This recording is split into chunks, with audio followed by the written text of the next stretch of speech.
Okay. Tell us, how can we get peace of mind by observing and by being in the present moment? Present moment. Okay. See, every action in this universe happens only in present moment. Whole universe runs in only in this present moment, including your body. Your action, you cannot do it in past or you cannot do it in future. So body runs in present moment. Right. Okay. Self is in present moment.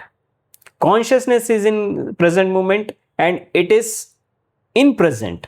And you see this whole world, whole universe, it is running only in present moment. It may be sound, or for example, you are hitting, you are cooking. You cannot do it in past or future. You may postpone. I will do it in next moment. But when that next moment comes, that is also in present moment. Present moment. So what is not allowing you to be in present moment? Your mind. Only the thoughts. Only the bundles of thoughts.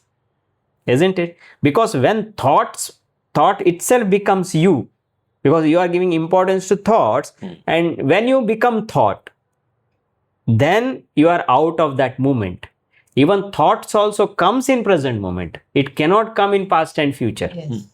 Okay, but that is not making you to experience this wholeness, because that is taking your power, and you have given complete importance to that thoughts, and the bundles of thoughts are taking your energy, taking your presence, taking your, it is making you to obstacle to experience this moment. And it Otherwise your body, Something that is not present. present, You are always looking at Yeah. some other things and all. yes, also takes you in the past. yes, memories. it is always taking you to the past, and it will make you to guilt. Yes. It will make you to, you can go to past, no problem. Whenever you go to past, with the conscious, learn out of it. Yes. Okay, Not happen. and in the future, be aware what kind of Mistakes you have mistake, done. whenever The such correction part. correction part. Hmm. So try to be conscious.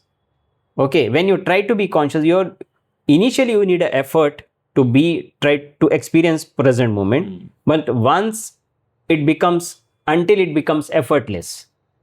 Okay, because see, whatever action you do, only you can do in present moment. So that means body is in present moment. Body functions in present moment. Your heart beats or any function, your digestion, everything happens in present moment.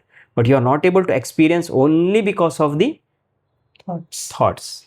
Does your retreat also has Yes. some corrective measure that one Yes, can take? we teach. I teach in retreat also. How long is retreats are? It takes 2 days, 2.5 days, 3 days. 3 days. Yeah. So what is mind? It's only bundle of thoughts, nothing else. Mind is required. Without mind, you cannot be present here. Yes. It's a software. But, it is completely taking your attention, and from where it is taking power, it is only from you. It is taking power and it is existing.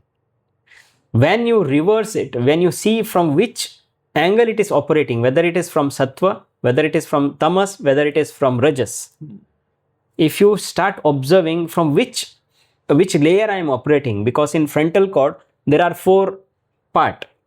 One is intelligence, one is emotional, and one is sensory, and one is mana, mind. The 4 part.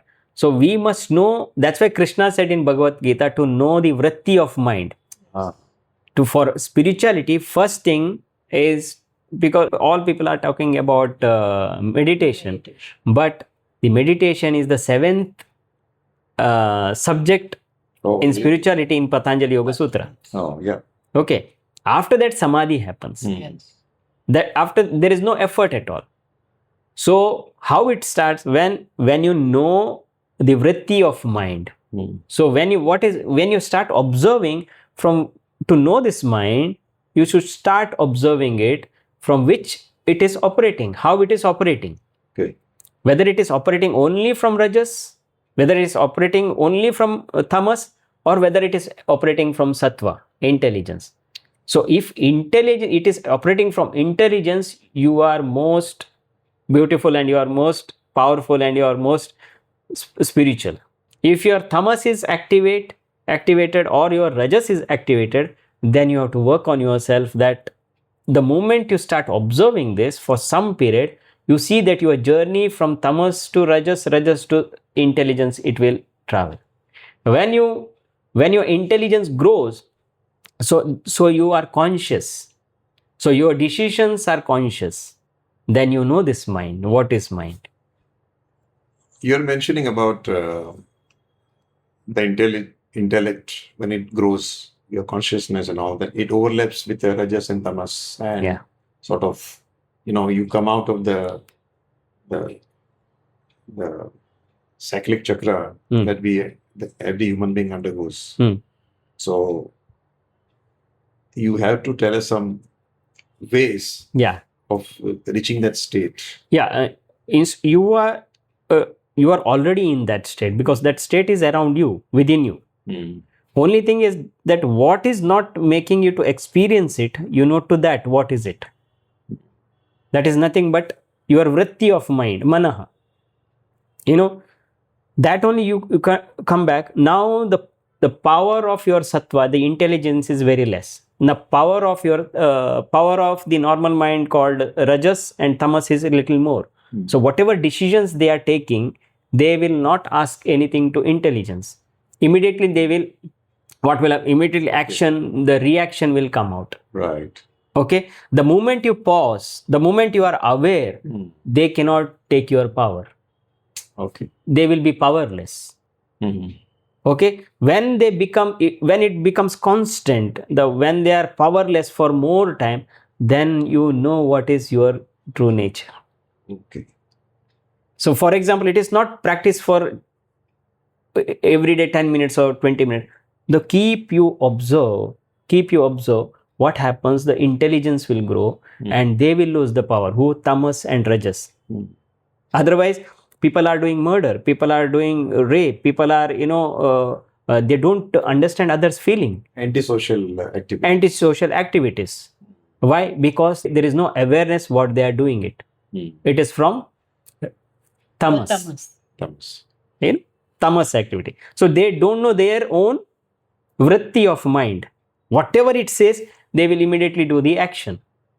There is no pause between their thoughts and awareness.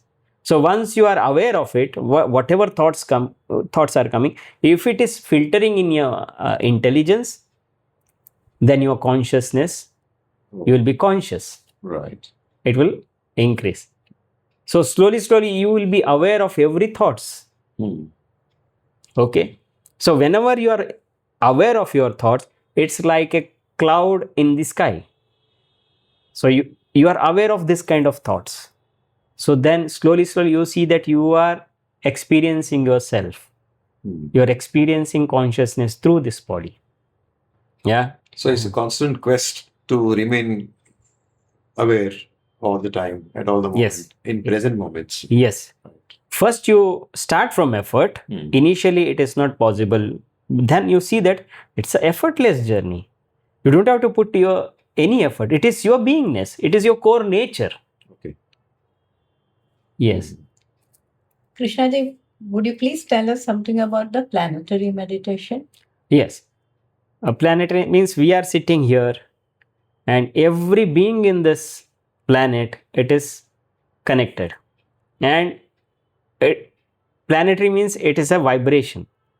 Now we are in this planet and see every morning sunrise happens and sunset happens.